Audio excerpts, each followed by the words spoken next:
ETF index mutual funds నేర్చుకుని stock మార్కెట్లో రాణించాలనుకుంటున్నారా? వెంటనే ఈ నెంబర్కి కాల్ చేయండి. నమస్తే రమగారు. నమస్తే జయ. రమగారు, ఖలీఫా స్టోరీ చెప్పుకుంటూ ఉన్నాము. ఖలీఫా మస్రూరు జాఫరు టిగ్రిస్ నది దగ్గరకు వచ్చారు. పడవ మీద ఏదో కోలాహలం కనపడుతోంది వీళ్ళకి. ఇక్కడికి ఎందుకు వచ్చారు? ఖలీఫా తిరుగుతాడని తెలీదా అన్నారు కొంతమంది. పడవ వాడిని ఒకడిని అడిగారు, పడవ తీసుకెళ్తావా అని. అప్పుడు వీళ్ళు చూశారు, ఆ పడవ తమ వైపు నుంచి వెళ్తుంటే ఒక చక్కటి బట్టలు ధరించిన ఒక యువకుడు. ఆ బట్టలు ఖలీఫా వేసుకునేలాంటి డ్రెస్సులే అవి. జనరల్గా రాజుగారు వేసుకునేలాంటి బట్టలు ఎవరు వేసుకోగలుగుతారు? క్యాష్ పార్టీలు. అంతేగా. ఆ ఊళ్ళో క్యాష్ పార్టీ అయినప్పటికీ ఖలీఫాని ఇమిటేట్ చేయరు. వీడు పై ఊరివాడా ఒక అనుమానం. అయితే ఈ ఖలీఫాకి లాగా కనపడుతున్న ఈ కుర్రాడికి అటు ఇటుగా నిలబడ్డ వాళ్ళిద్దరూ, ఒకడు ఇంచుమించు జాఫర్ లాగా, రెండోవాడు అటు ఇటుగా మస్రూర్ లాగానే ఉన్నారు. పూర్తిగా అర్థమైంది వీళ్ళకి, ఇదేదో ఏదో జరుగుతోందని తెలిసింది. ఆ పడవాడన్నాడు జాలిగా, బాబు ఖలీఫా మీ ఊరి వాళ్ళు కాదా నాయన? ఏ ఊరి నుంచి వచ్చారు?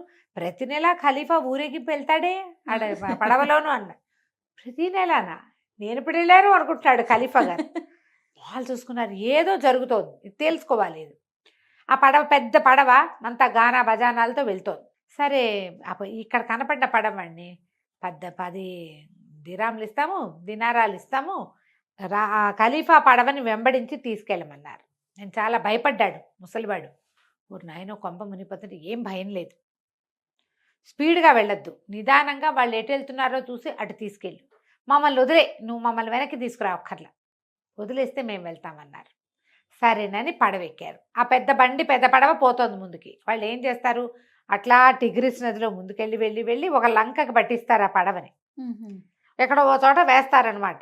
ఆ లంక మీద పెద్దగా విశాలంగా గుడారాలు అవి వేసుంటాయి. ఈ పడవలో ఉన్న జనం అంతా దిగుతారు. ఇక్కడ ఉన్న జనం ఎవరు?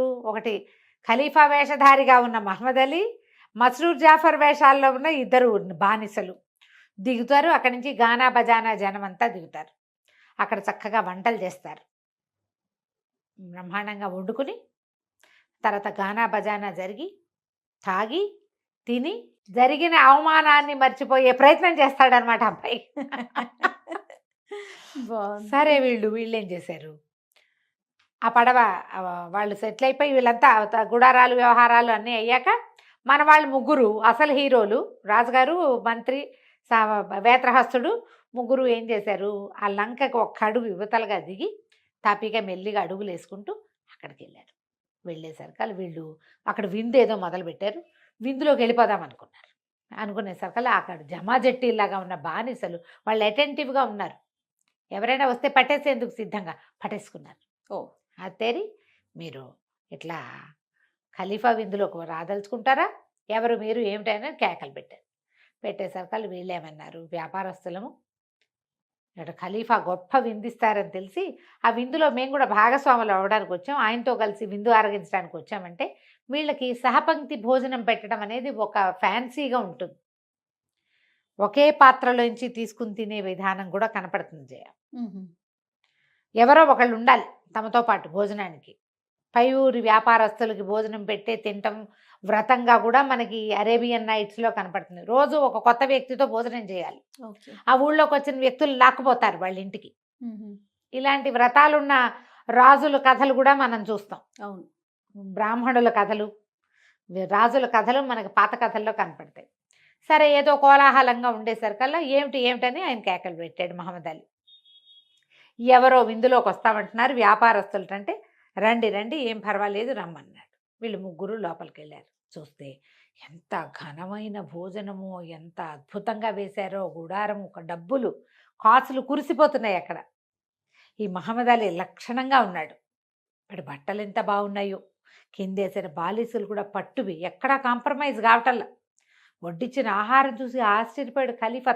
తినేలాంటిదే, ఖరీదు. సరే, మెల్లిగా భోజనం వాళ్ళు మొదలుపెట్టారు. తింటూ ఉంటే ఓ పక్క నుంచి గానా బజానా సాగుతోంది. ఒక అమ్మాయి ఎవరో పరమాద్భుతమైన విరహ కీర్తనలు పాడింది. వింటూ ఆనందంతో తన్మయుడైపోయిన మహమ్మద్ అలీ లేచి నిలబడి బట్టలు చించేసుకున్నాడు. అయ్యో రామా! విషాదంలో, దుఃఖంలో చేస్తారు కదా, బట్టలు చించి అంత ఖరీదైన బట్టలట చింపేస్తుంటే ఆశ్చర్యపోయారు వీళ్ళు. అయితే ఈ చింపేసే క్రమంలో వాడి వీపు మీద ఉన్న వాతలు చింతపరికి పెట్టి కొట్టించింది కదా, ఆ, వీపు మీద వాతలన్నీ కనపడ్డాయి. వీళ్ళు ముగ్గురు మాట్లాడుకుంటున్నారు, ఏదో ఉంది రహస్యం. వీడు ఇంత ఖరీదైన గుడ్డలు వేసుకుని ఆ గుడ్డని బదబదాలుగా చింపేయగలిగిన వాడు ఒంటి మీద, ఆ, ఇవేం వాతలు ఉంటామేంటి? వీడికి ఏదో చేదు అనుభవం ఉంది గ్యారంటీగా.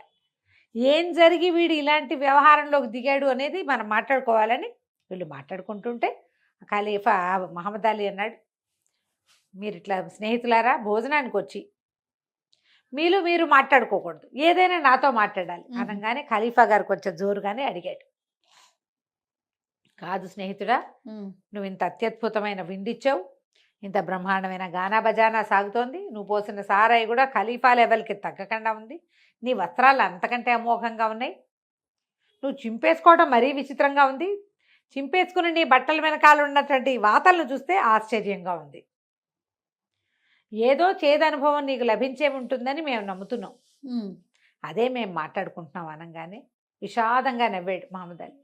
నా సంగతి చెప్పుకోవాలి, ఎవరికైనా చెప్పుకోవాల్సిన కథే నాది అని గానా బజానా ఆపిచ్చేశాడు. మీరు వచ్చి నా దగ్గర కూర్చోండి అన్నాడు. కూర్చుంటే బ్రహ్మాండమైన వ్యాపారస్తుడిని, ఫలానా కొట్టు నాదేనగానే వీళ్ళు ఆశ్చర్యపోయారు. వీళ్ళకి తెలుసు ఉహు, రత్నాల వ్యాపారస్తుడు వీళ్ళ నాన్న, వీడు కుర్రాడు కాబట్టి వీళ్ళకి ప్రత్యేకంగా తెలియదు, కానీ అసలు రత్నాల వ్యాపారస్తుడి కుర్రవాడి తండ్రి మహమ్మద్ అలీ తండ్రి చాలా ప్రఖ్యాతి పొందినవాడు. ఖలీఫా పెళ్ళిళ్ళప్పుడు బంగారం తెచ్చిపెట్టిన వాడు అతనే. ఆయనకు ఆశ్చర్యం వేసి, వీడు మన స్నేహితుడు కొడుక, వీడి పరిస్థితి ఏమిటి ఇట్లా? ఉమ్, అప్పుడు నేను ఒక అమ్మాయిని ప్రాణప్రియంగా ప్రేమించాను, మా నాన్న కొన్న లక్షలాది వరహాల ఖరీదున్న బంగారు పట్టెడని ఆమెకే సమర్పించాను, ఆమెమో నన్ను పెళ్లి చేసుకుంది, ఉమ్, నేను ఆమెతోటే గడిపాను. ఒకనాడు జుబేదా రాణి కబురు చేస్తే, రాణి అంటే ఆమె స్నానం నుంచి వచ్చేసరికి నేను కనపడకపోతే బాధపడతాను తెలుసు నాకు, కానీ రాణిగారి మాట కాదట్టమేలాగా, రాణి దగ్గరికి వెళ్ళానంటే సంతోషిస్తుంది అనుకున్నాను, ఆ రాణికి ఆవిడకి పడదు అనగానే జాఫర్కి అర్థమైంది ఇది మన చెల్లె అని. ఉమ్, ఉమ్, ఏదో విన్నారు చెల్లెలు పెళ్లి చేసుకుందని వదిలేసిందని, ఏం జరిగిందో వాళ్ళకి తెలియదు, ఇప్పుడు అర్థమైంది. ఆమె నన్ను చితకొట్టించింది, నా ఒంటి మీద ఉన్న దెబ్బలన్నీ అవే, మరి ఇంకేం చేయను, అవమానాన్ని నుంచి తేరుకోవటానికి, నేను బాగా రంజించటానికి నా మనసు, నేను ఈ మార్గాన్ని ఎన్నుకున్నా. ఇప్పటికి సంవత్సరంగా ఆ, ఇదే ఖలీఫా లాగా నేను ఇదే చేస్తున్నాను. వీళ్ళు ఆశ్చర్యపోయారు, ఏడాది నుంచి సరుతుంటే మనకు తెలియట్లేదురా నాయన. చేస్తా. సరే ఆయన్ని బాగా చేశారు, బాగా సాంత్వన పరిచి మళ్ళీ కలుసుకుందామని మెల్లిగా యువతలకు వచ్చేసారు. వచ్చి వీళ్ళ పడవ తెల్లవారేసరికి దారి పడుతుంది కదా, వీళ్ళ పడవలోనే ఎక్కి వెనక్కి వచ్చారు. మర్నాడు ఏం చేశాడు ఖలీఫా, సభ తీర్పిచ్చి మహమ్మద్ అలీని పిలిపించాడు. అతనితో పాటు జాఫర్ చెల్లెల్ని కూడా రమ్మన్నారు. ఓహో, చూపించారు, ఈ మనిషిని ఎరుగుదువా అని అడిగారు. వీడెవడో నాకు తెలియదు అంది ఆవిడ, కొట్టించి కూడా. అప్పుడు ఆయన, నువ్వు నిన్న రాత్రి మాకేం చెప్పావు అది సభకి చెప్పాలి. నువ్వు ఓ పిల్లని ప్రేమించి దాన్ని వివాహం చేసుకుని దానికి ఇంత బంగారం ధారపోసి తెలియక చేసిన ఒక పొరపాటుకి ఉమ్, ఇలాంటి శిక్ష అనుభవించండి. వీడు అనుభవిస్తున్నాడు, ఇంకా స్టిల్ అవమానంలోనే ఉన్నాడు. పోనీ కొడితే కొట్టింది, మళ్ళీ కావలించుకుంటే వీడికి వచ్చిన అభ్యంతరం ఏం లేదు. ఆ, అన్నీ కొట్టి తర్వాత ఐఎమ్ సారీ అంటే కోపంలో కొట్టానంటే సరిపోతుంది. ఇప్పుడు అవే కదా మన సంగతులు, ఆ, చితకొట్టేయటం, సారీ అంటాం. ఆ, అప్పుడు ఇవన్నీ విని అతను ఎంత బాధపడుతున్నాడో, ఏం చేస్తున్నాడో, సంవత్సరంగా తన సంపద అంతా ఎట్లా నాశనం. టిగ్రిస్ నది మీద పడవ ప్రయాణంలో వెళ్తూ ఆ దుఃఖాన్ని ఎలా వెళ్ళబోసుకుంటున్నాడో అదంతా తెలుసుకుంది అమ్మాయి. తెలుసుకున్నాక జాఫర్ చెల్లెల్ని అడిగాడు ఖలీఫా, అమ్మాయి ఒక మంచి పెళ్లి కొడుకు, వీడు చాలా మంచివాడు, వీడిని పెళ్లి చేసుకుంటావా అంటే, మీరు చెప్తే ఎందుకు చేసుకోనండి అంది. ఓసిని. అనగానే వెంటనే నేను పిలిచి ఖాజీని పిలిచి జాఫర్ చెల్లెలకి మహమ్మద్ అలీకి పెళ్లి చేసేశారు. మళ్ళీ పెళ్లి చేసి మళ్ళా ఈ జాఫర్ చెల్లెలింటికి మహమ్మద్ అలీని పంపించారు. ఉమ్, ఆ తర్వాత అతను బ్రహ్మాండంగా రత్నాల వ్యాపారం చేశాడు. రాజుగారితోటి చాలా క్లోజ్గా ఉండేవాడు.